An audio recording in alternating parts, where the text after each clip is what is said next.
tentang cahaya. Bagaimana cahaya itu bisa kita refleksikan? Itu karena kita bisa melihat, ya kan? Nah, proses kita melihat ini pengaruhnya hanya satu, yaitu dipengaruhi oleh yang namanya cahaya. Coba sekarang semuanya tutup mata dulu. Bisakah kalian melihat sesuatu? Yang terlihat apa? Gelap. Sekarang buka mata lagi. Pak, kita tidak bisa melihat karena kita tutup. Ya, oke, benar. Sekarang coba kita refleksikan lebih jauh lagi ya. Pernah mengalami yang namanya mati listrik? Kebetulan keadaan menjadi gelap. Apakah kalian bisa melihat saat situasi gelap? Nah, kenapa tidak bisa melihat? Ya gelap karena tidak ada cahaya. Nah, sekarang coba buka bukunya halaman 2 kalau nggak salah. Ya, kipas dulu. Kalau misalnya sebut boleh ini, apa-apa. Nah, kipas coba halaman 5 tentang cahaya. Nah, cahaya ada di sekitar kita. Sekarang Roy mau tanya dulu tentang cahaya. Di sini Pak Roy sudah bawa alat. Ini sama di sini Pak Roy juga sudah membawa cermin. Sebelum masuk lebih lanjut tentang cahaya, coba kalian sebutkan sumber-sumber cahaya itu apa saja? Apa? Matahari. Oke, benar. Selain matahari, lampu, lagi senter, ya kan? Api, benar. Lilin itu api apa? Api itu? Nah, berarti sama. Cahaya api, matahari, lampu, senter dan seterusnya. Senter termasuk lampu bukan? Ya, saya lampu LED sama aja. Nah, bicara tentang cahaya, cahaya ini punya sifat-sifatnya. Salah satu sifatnya adalah cahaya ini merambat lurus. Cahaya itu tidak bisa berbelok kecuali dipantulkan. Cara cahaya berbelok itu kalau dia dipantulkan. Pernah kalian arahkan senter ke kaca? Maka cahaya yang terbentuk akan memantul. Sekarang itu untuk yang pertama. Kemudian yang kedua, media yang biasanya memantulkan cahaya adalah sesuatu yang sering kita sebut dengan cermin. Sekarang pertanyaannya, yang harus di bawah ini namanya apa?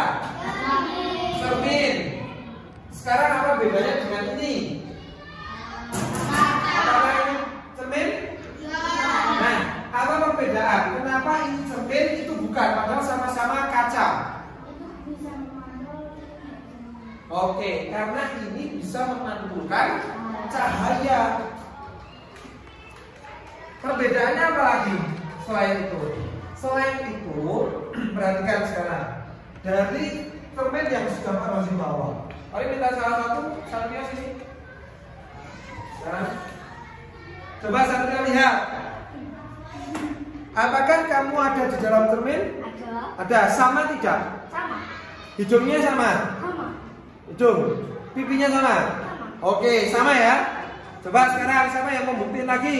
Udah sini kamu, Narendra. Sama nggak? Sama.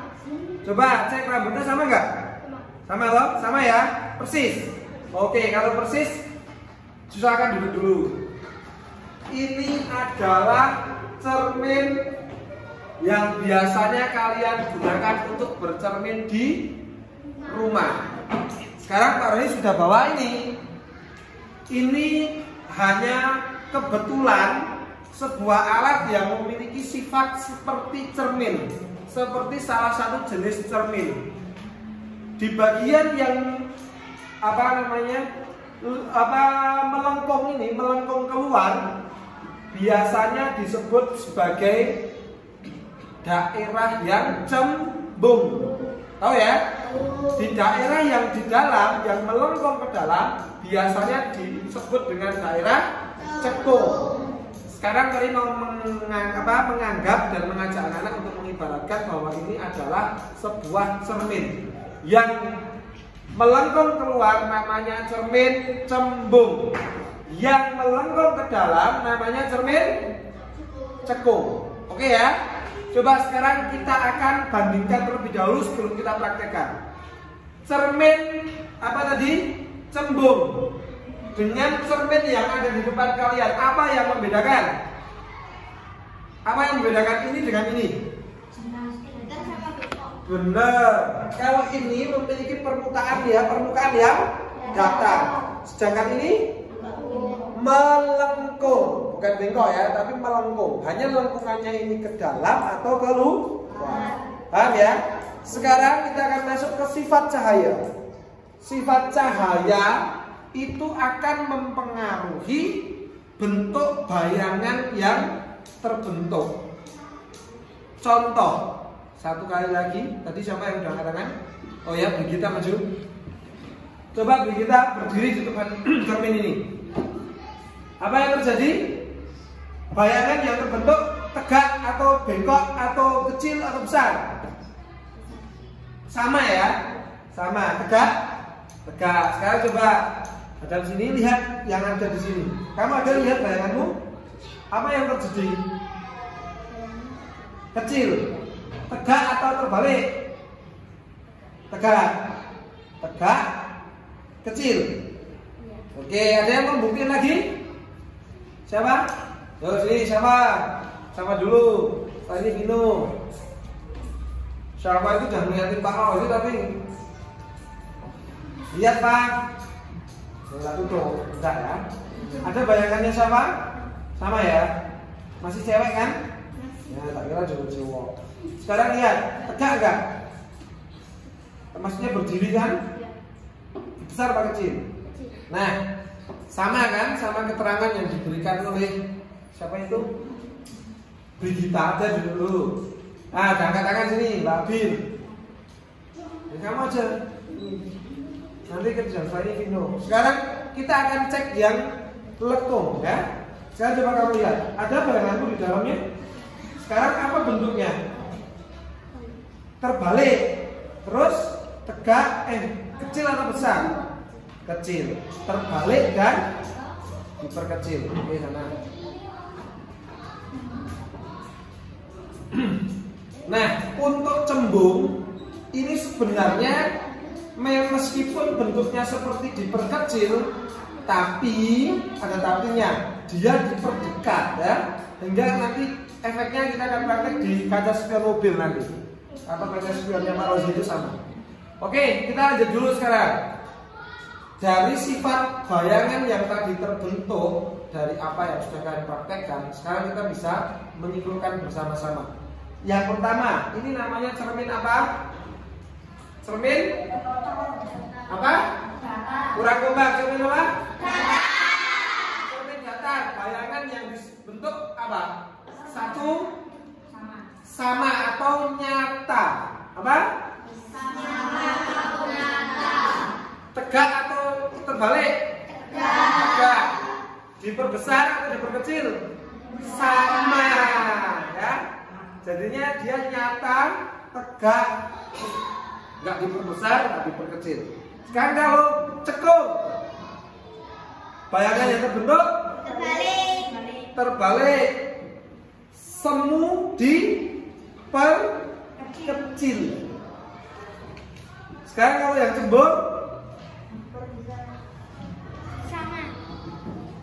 bukan sama, tapi tegak, kemudian semu, tapi juga sebenarnya diperbesar. Nanti Pak Ri akan praktekkan ya. Kalian sudah membaca tentang sifat-sifat cahaya. Yang selanjutnya, selain cahaya tersebut merambat lurus, dapat dipantulkan, satu lagi, cahaya itu dapat dibiaskan. Oke ya, apa maksudnya dibiaskan? Artinya cahaya ini bisa mengurai. Contoh yang paling sederhana, kalau kalian pergi ke danau, danaunya sangat jernih. Kalian lihat batu-batu di bawahnya terlihat seperti sangat dangkal. Tapi setelah terjun ternyata dalam. Itu adalah salah satu contoh dari pembiasan. Nah, sekarang saya akan kasih contoh sederhana tentang keajaiban dalam IPA ya. Jadi Pak Ri sudah siapkan sebuah plastik, kasih garis ya kebetulan. Dan ini akan coba kita biaskan cahaya yang datang sehingga membuat suatu keajaiban dalam IPA. Bukan keajaiban tapi ini sains sebenarnya. Sebelumnya Pak Roy minta tolong Mas Bimo isi air dulu di luar. Ini spidol warna apa? Ini Pak Roy sudah siapkan 2 kertas ya.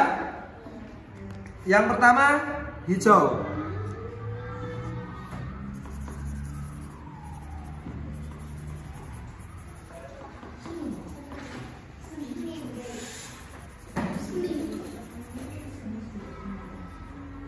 Oke, sudah 1.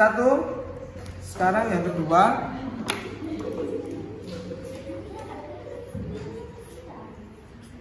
Sudah belum mau?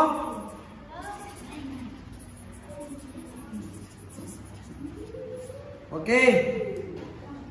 Ini warna ungu ya. Cara prakteknya sederhana, siapkan kertas agar ini nggak basah. Sebenarnya langsung celupkan juga bisa, tapi ini untuk meminimalisir agar lebih bisa diamati. Kalau sudah, cahaya ini merambat lurus. Apabila dia melewati suatu medan yang memiliki kerapatan berbeda, maka di situ akan terjadi pembiasan. Jadi pembiasan ini sebenarnya proses cahaya yang merambat lurus tapi melewati 2 medium yang berbeda. Maksudnya apa? Sekarang ini udara. Di sini Pak Roy siapkan air. Sekarang semuanya bisa perhatikan mulai dari meja yang sebelah sini ya. Sekarang perhatikan. Ini terpengaruhi oleh arah datangnya cahaya. Angle kamera ini orang pas, orang kita lupa.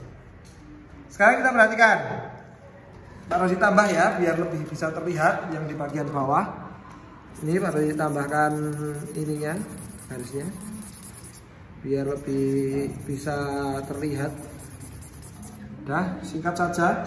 Sebenarnya bisa lebih bagus lagi kalau kita blok. Bimo bisa tolong ditambahin Bimo warnanya.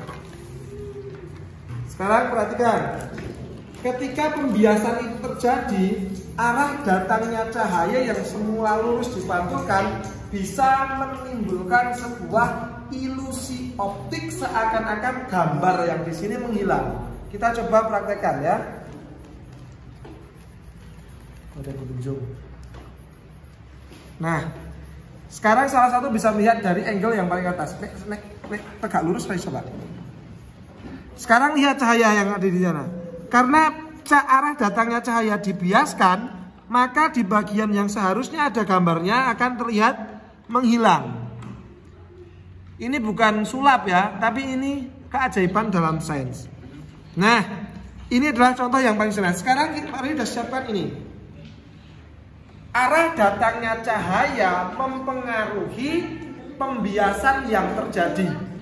Sekarang Pak Roy akan ibaratkan mata kalian adalah arah datangnya cahaya. Sehingga kalau misalnya kalian lihat ini secara tegak lurus dari samping, dari sebelah sini, maka akan tetap terlihat. Akan tetapi kalau tegak lurus dengan arah bendanya dari atas, maka bisa kalian lihat bahwa semua tulisan yang ada di dalamnya menghilang.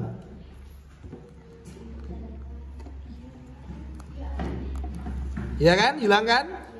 Oke. Dah. Anak-anak, ini adalah bukti bahwa ilusi optik yang kadang-kadang terjadi di sekitar kita itu hanya sebuah keajaiban tentang adanya sains atau IPA ya. Nah, sedangkan itu semua dipengaruhi oleh arah datangnya cahaya. Proses cahaya datang, ini misalnya datang kemudian dipantulkan akan membentuk suatu titik di tanah, sehingga ini seperti hilang. Ini sekarang yang ungu ya. Terakhir untuk membuktikan bahwa ini memang nyata, paling sudah siapkan yang hijau. Aduh. Ini yang hijau nih. Perhatikan. Ya. Nih. Terlihat ya bahwa hilang kan? Hilang tak mau? Nah. Oke, sudah. Itu saja untuk pembelajaran kita hari ini. Terima kasih.